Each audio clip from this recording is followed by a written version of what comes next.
बहुत पुरानी बात है। एक बार एक राजा शिकार करने गया।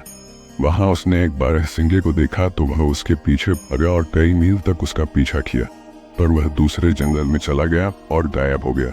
राजा अपनी इस बदकिस्मती पर बहुत दुखी और निराश हुआ लौट पड़ा। जब वह अपने खेमे की तरफ लौट रहा था तो उसने सड़क के किनारे लगी हैज के पीछे से किसी के रोने की आवाज सुनी।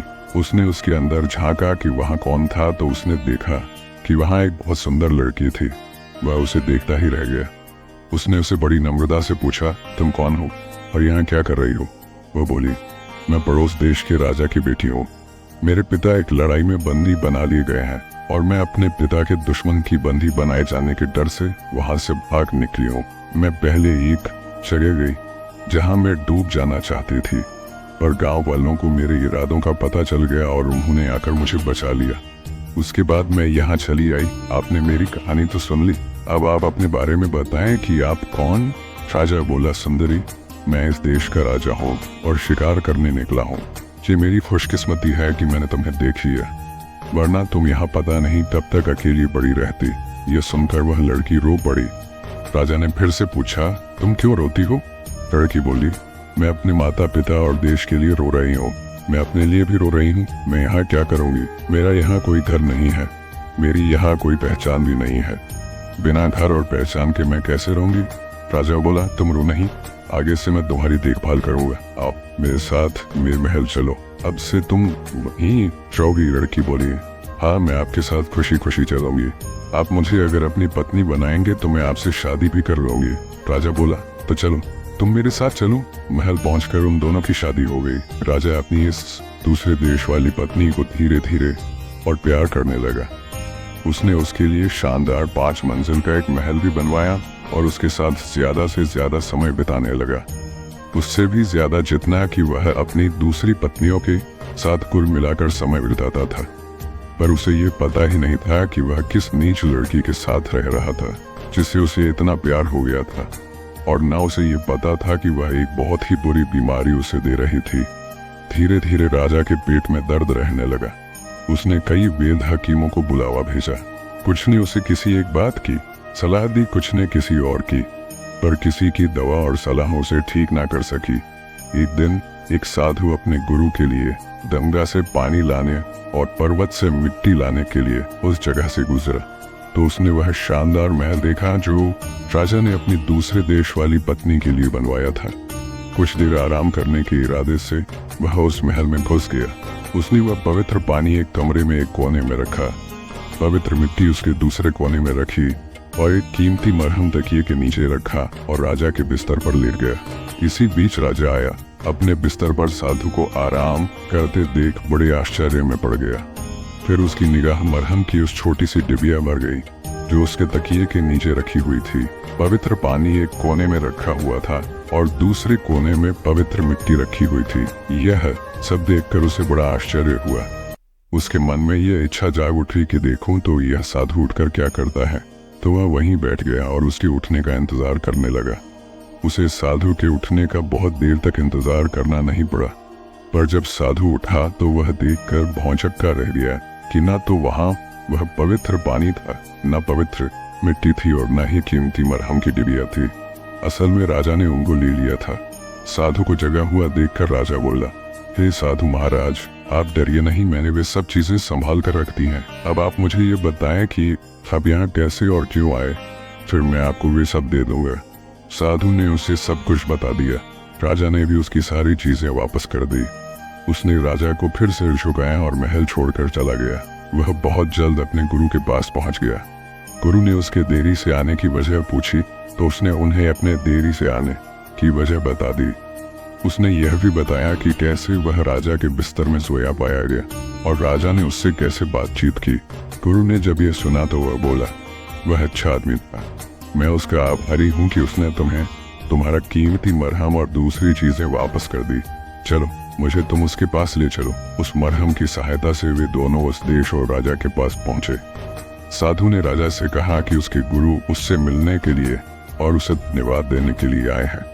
वह आपके बहुत आभारी हैं कि आपने मुझे उनकी चीजें वापस कर दी। तब गुरु ने कहा, हाँ वत्स, मैं आपको धन्यवाद देने के लिए आया हूँ। आप अपनी खुशी से मुझसे कोई भी चीज मांग ले, मैं आपको वह चीज दे दूंगा। राजा उसके सामने झुकते हुए बोला, साधु महाराज, मुझे एक रोग लग गया है। मेरा पेट बहुत दर्द करता रहता है। सारे वेद हकीमों की कोई भी दवा जानकारी उसे ठीक नहीं कर सकी। अगर आप उसे ठीक कर दें तो मैं आपका बहुत आभारी रहूंगा। गुरु ने उसकी तरफ देखते हुए कहा, ठीक है, आप मुझे अपना पेट दिखाइए। कुछ देखकर उसने राजा से पूछा, क्या आपने हाल ही में कोई नई शादी की है? हाँ कहकर राजा ने उसे अपनी दूसरे देश वाली पत्नी से मिलने के हालात और फिर उससे शादी की बात पूरी तरीके से बता दी। गुरु बोले, मुझे इसी का शक था। अगर आप बिना दवा के 40 दिन और रहते तो आप मर जाते, पर अब आप सुरक्षित हैं। मैं आपको ठीक कर सकता हूँ, जो मैं कहता हूँ आप वही करें, तो आपको डरने की कोई जरूरत नहीं है। आप आज की शाम अपने रसोइये को अपनी पत्नी के खाने में ज्यादा नमक डालने के लिए कहें। फिर उस कमरे में जहाँ वह सोती है वहाँ यह पक्का कर लें कि वहाँ पीने के लिए पानी ना हो। आप खुद भी सारी रात जागते रहिए। सुबह होने पर मुझे बताइए कि क्या हुआ। अब डरना आपका कोई नुकसान नहीं होगा। इतना कहकर गुरु और उसका चेला दोनों चले गए। राजा ने साधु का कहना माना। राजा ने देखा कि बीच रात में रानी उठी। उसे प्यास लगी थी। उसने पहले अपने कमरे में पानी ढूंढा, पर पानी न मिलने पर उसने देखा कि उसका पति सोया हुआ है या नहीं। फिर उसने एक सांपिन का वेश धारा और झील पर पानी पीने के लिए बाहर चली गई। वहां जाकर उसने पानी पिया। पानी पीकर अपने कमरे में वापस आकर फिर एक स्त्री का रूप धारण कर अपने बिस्तर पर सो गई। राजा ने यह सब देखा और साधु को बताया तो साधु बोले, राजा साहब, यह स्त्री नहीं बल्कि एक वीहा है। अब आप मेरी बात सुने। अगर किसी सांप पर 100 साल तक किसी आदमी की नजर नहीं पड़ती तो उसके सिर पर एक ताज बन जाता है और वह शाहमार बन जाता है। और अगर उसकी अगले 100 साल तक भी उस पर किसी आदमी की नजर नहीं पड़ती तो वह अजगर बन जाता है। और अगर 300 साल तक उस पर किसी आदमी की नजर न पड़े तो वीहा बन जाता है। वीहा अपने आप को कितना भी लंबा कर सकता है। उसके पास बहुत ताकत होती है और वह अपनी शक्ल भी बदल सकता है। उसे स्त्री की शक्ल लेना बहुत अच्छा लगता है ताकि वह आदमियों के साथ रह सके। राजन, आपकी पत्नी वही है। राजा एकदम से चिल्ला पड़ा, उफ, काश मुझे ये पहले से मालूम होता। पर इस भयानक जीव से बचने का कोई तो उपाय होगा। साधु ने कहा, हाँ जरूर है, पर आपको थोड़ा सब्र रखना होगा। आप अपनी पत्नी के पास वैसे ही जाते रहिए जैसे अब तक जाते रहे हैं, क्योंकि अगर उसे शक हो गया तो वह आपको मार देगी। उसकी एक सांस से ही सारा देश नष्ट हो जाएगा। इस बीच आप लाख का एक घर बनवाएं और उस पर सफेद रंग की कलई पुतवा दीजिए ताकि उसकी लाख दिखाई ना दे। उसमें 4 कमरे होने चाहिए, एक बैठने का कमरा, एक खाने का कमरा, एक सोने का कमरा और एक नहाने का कमरा।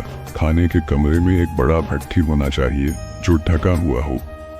जब ये सब कुछ तैयार हो जाए तो आप बहाना करें कि सब बीमार हैं। आप हकीम से कहलवाएं कि राजा को 40 दिन अकेले रहना है। उससे यह कहलवा कर आप उस लाख के मकान में चले जाएं। उसमें उस स्त्री के अलावा कोई नहीं आए। जब यह सब तैयार हो गया तो वह दूसरे देश की स्त्री बहुत खुश हुई, क्योंकि अब राजा कम से कम 40 दिन के लिए केवल उसी का था। अब वह उसकी बीमारी में जो चाहे कर सकती थी। ऐसा कुछ दिन तक चला। उसके बाद साधु राजा से बात करने के लिए फिर वहां आया और राजा से कहा कि एक दिन वह खाने के कमरे की भट्टी जलाकर रखे और अपनी पत्नी से एक खास रोटी बनाने के लिए कहे। जब वह ये देखने में लगी हो कि वह रोटी कैसे पक रही है तो ठीक उसी समय वह उसे भट्टी में धक्का दे दे और जितनी जल्दी हो सके उस भट्टी का दरवाजा बंद कर दे, ताकि कहीं ऐसा ना हो कि वह बाहर निकल आए और सारे देश को ही नष्ट कर दे। राजा ने ऐसा ही किया। जब यह सब हो गया तो गर्मी बढ़ाने के लिए उसने घर में भी आग लगा दी। साधु ने जब यह सुना कि राजा ने क्या किया तो वह बोला, यह आपने बहुत अच्छा किया। अब आप अपने महल जाइए और वहाँ 2 दिन तक इंतजार कीजिए। तीसरे दिन आप मेरे पास आइए तो मैं आपको एक आश्चर्यजनक दृश्य दिखाऊंगा। तीसरे दिन साधु राजा को साथ लेकर उस चढ़े गया जहाँ वह लाख का घर खड़ा था, और वहाँ तो राख के सिवा और कुछ भी नहीं था।